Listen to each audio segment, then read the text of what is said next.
Hey guys, and welcome to Performance Cars. So today I'm really excited to have this Toyota AE86. This is the Corolla 11 model as opposed to the Sprinter Trano. The only difference between the two is that the 11 has fixed headlights, whereas the Trano has pop-up headlights. So this car has been extensively modified, so we're going to get down to it.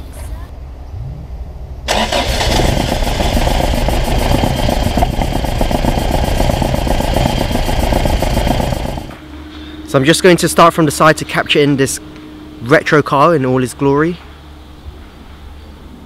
Let's have a quick walk around first before I talk about this. This looks so retro, it's awesome. Okay, so this is the facelift Kuki model. A pre-facelift is called Zenki. So that is a pre-facelift Zenki lower splitter. Yellow fog lights, the 11 badge,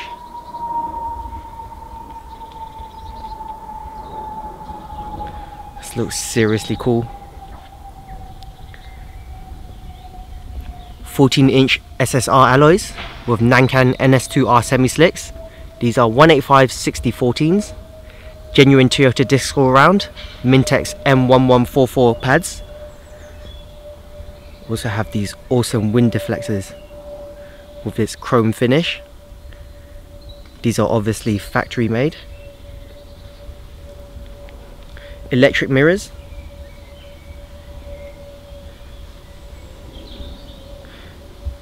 At the rear we also have this awesome spoiler that sticks out so much.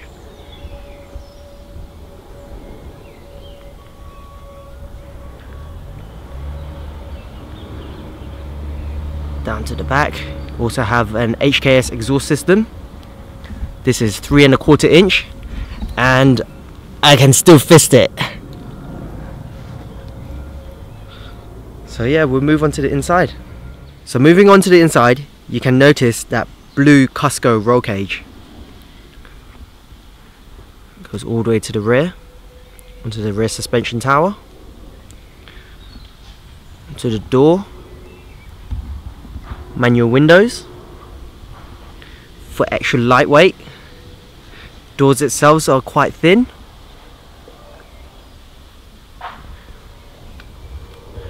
Original JDM Toyota mats. Pedals down there. Bonnet opener. We have these awesome switches here. So we have parking lights, rear heated screen, the rear washer and a rear fog light. Steering wheel is a Nardi Alcantara finish. Indicator stalks, that's the only stalk there. There's none for the wipers because that is elsewhere. I have to jump inside. So the front wipers are controlled here. Normally this would be a fan, but this has been changed to an oil pressure. That's pretty awesome. So as you can see from this side, you've got the fan there. This is for the headlight controls. Unfortunately the roll cage is in the way. I tried to capture it on this side for you guys so you can just about see it there. And we have the rev meter. This has been replaced or is just sitting in front of the original one. It's just back there with an ultra meter. So this tachometer goes up to about 10,500 RPM. Speedometer is still in kilometers, so the owner has stuck some stickers for miles per hour. Some really retro fuel gauges, door lights, fuel lights. Pretty awesome. Over this side, you can just about see it. So we have the front lights to tell you that they're on. Engine check light, the rear lights and the battery. Just below that is the water temperature. Moving to the center console, we have the clock up there. 2 more vents. Cusco sticker. These really retro switches. This also has aircon, can you believe it or not? And this is made in between 1983 and 1987, so that is really cool. oil temperature. This is the ashtray. There's a cigarette lighter. Doubled in stereo. It's a genuine Toyota gear knob with a TRD sticker. It's the handbrake and just some storage down here. This might be for cassette tapes. Also have a fire extinguisher down there, and this is the glove box. So as you may have noticed earlier, we have this control box. It's made by DEMS. I believe this controls the timing, but obviously we're not going to touch that. So if I just move this along, you can just see the markings there. So you can advance and retard the timing. And down here we also have the air-fuel ratio. So at the moment it's set to the middle. You can turn it down for lean or turn it up for rich. But we just leave it in the middle there. Mirror switches, and of course JDM cars don't come with alarms, and one of this age most certainly doesn't, so he has upgraded to a Clifford concept alarm. The steering wheel is also detachable. I just want to show this to you guys. If you stick the key in and turn it to accessory on, you have all the dash lights coming up. And to release the key, if you turn it, it gets stuck at the accessory. You can't turn it anymore.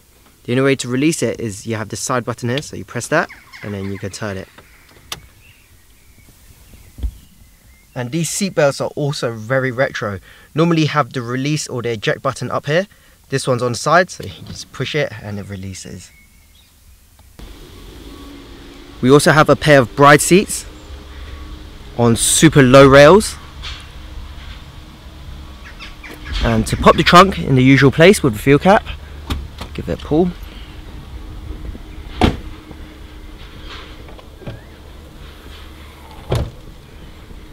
So this car was originally fully stripped when it first came over from Japan.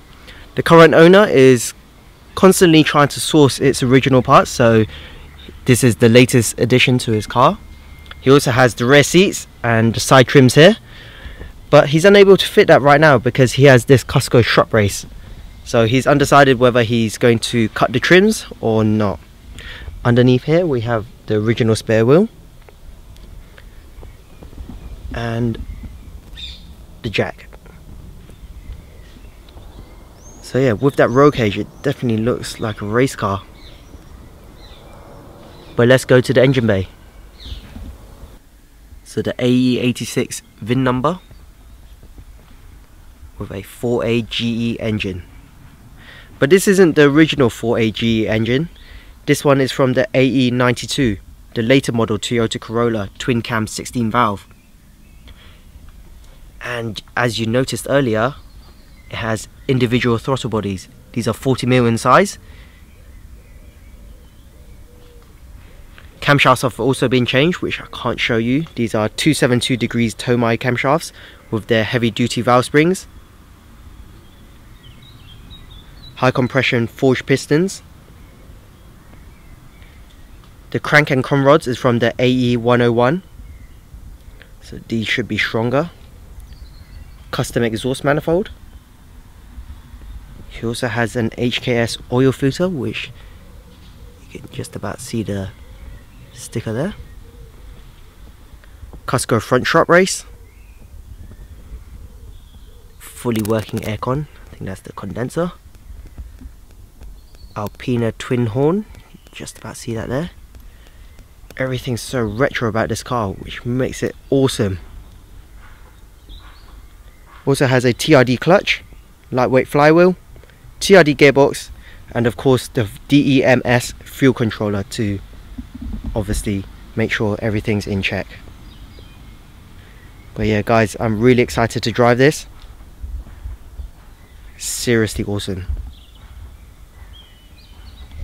So we have a bit of a stretch here, just gonna accelerate off. And just picks up this breath really quickly.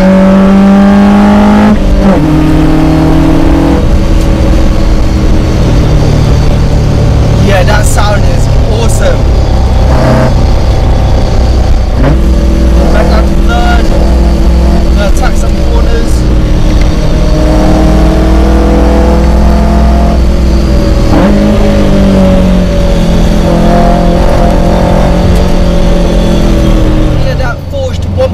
engine with those Tomei 272 cams, really responsive. I mean, picked up the revs really quickly.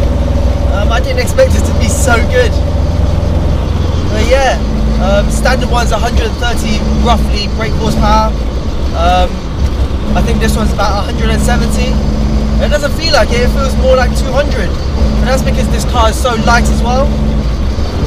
Having to raise my voice again because yeah, the back of the car is stripped. I can hear the rear diff whining away.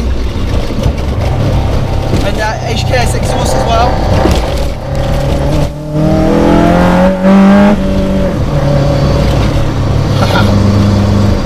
Those throttle bodies as well. Oh my, that makes such a noise. So the cornering that I did earlier with this Nankan NS2R semi-slicks and the roll cage makes this car really stiff. I hit a bump and the whole car did shift at the same time, so that caught me off guard. You heard a bang there. Exhaust pop, sorry. But yeah, the tyres were cold. I didn't need to warm them up, and as I took the corners, it handled really nicely. So I was quite impressed with that. But the steering itself, it did require more turning than a modern car, so that was a bit different at first. The steering wheel itself is quite skinny with the Alcantara finish, so yeah, I definitely don't want to put my sweaty hands onto this and ruin the finish. But yeah, really nicely to low revs, meaning that the cams are they have such a high degree lift to them. They're constantly jerky. And if I want to wind down the windows, so we got the manual windows on the side, we have the roll cage in the way. So I have to kind of slip my hand in at that angle rather than hold it like that and try to unwind the windows. So yeah, it definitely gets in the way. To do it back up is even harder. I love this retro interior. It is just simply, I don't know, there's just something about it I really like. It's a shame that we have that big rev meter right in front of the original one, but this one does rev really high. I obviously don't want to go there just in case something happens to the car. But yeah, this is really awesome. The twist knobs everywhere for the windscreen wipers, the indicators, the stalk itself, just one big long one. The headlights, again, oh, it's just, this is a real 80s car. Obviously no driver aids as well, so no ABS, no traction control, no airbags, not even for the passenger. So yeah, this is really raw. Pop into second.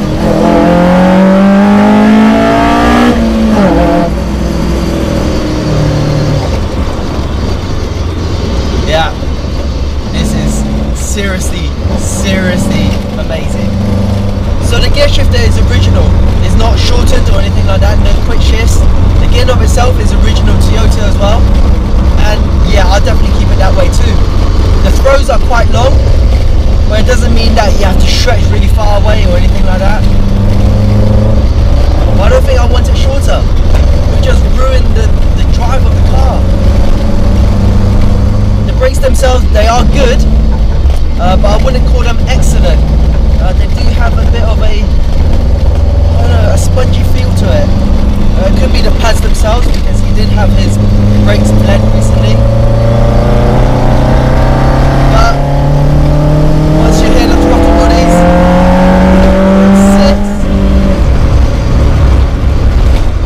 it makes up for it. So the car does bounce about quite a lot. We have the Bilstein suspension, which I did not mention when I was walking around the car earlier. About 8 kgs at the front on the springs and 6 on the rear. But yeah, we'll just tap this corner.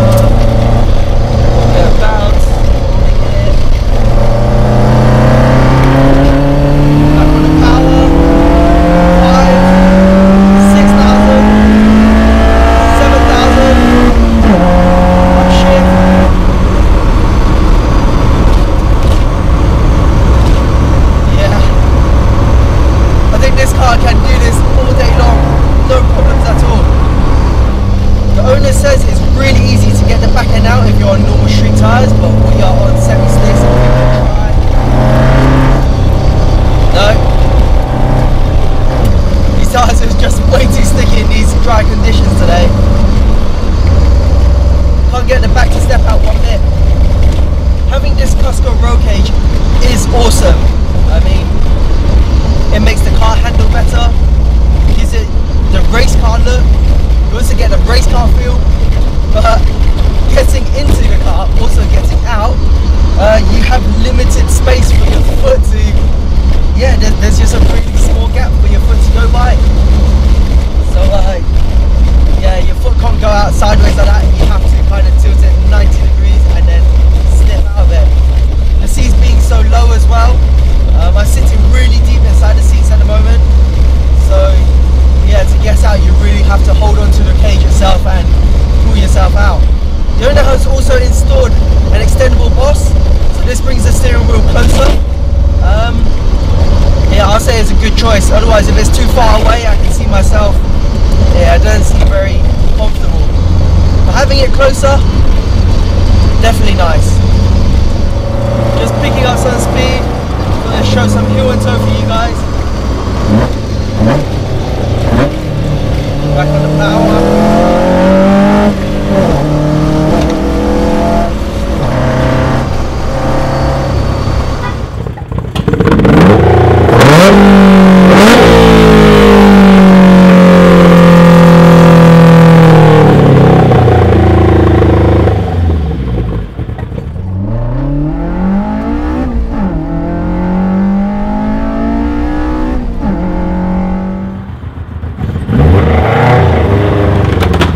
A Toyota 11 AE86 weighs in at 1089. We have this one in at 970. So guys, I want to say a big thank you to Mickey for letting me drive his AE86 today. Well, it's really made me happy. I never thought that this car would be so good for such an old car, but it's lived up to his name. I've really enjoyed every moment with this car. It's just the retroness of it, the throttle bodies, even though it's not super quick, but you know that this car is just wicked. But anyways, don't forget to comment, like and subscribe if you haven't already. Stay safe, drive safely, and I'll see you guys next time. Hey guys, and welcome to Performance Cars. So today I have a Ford Focus ST that has more power than a Ford Focus RS from its generation.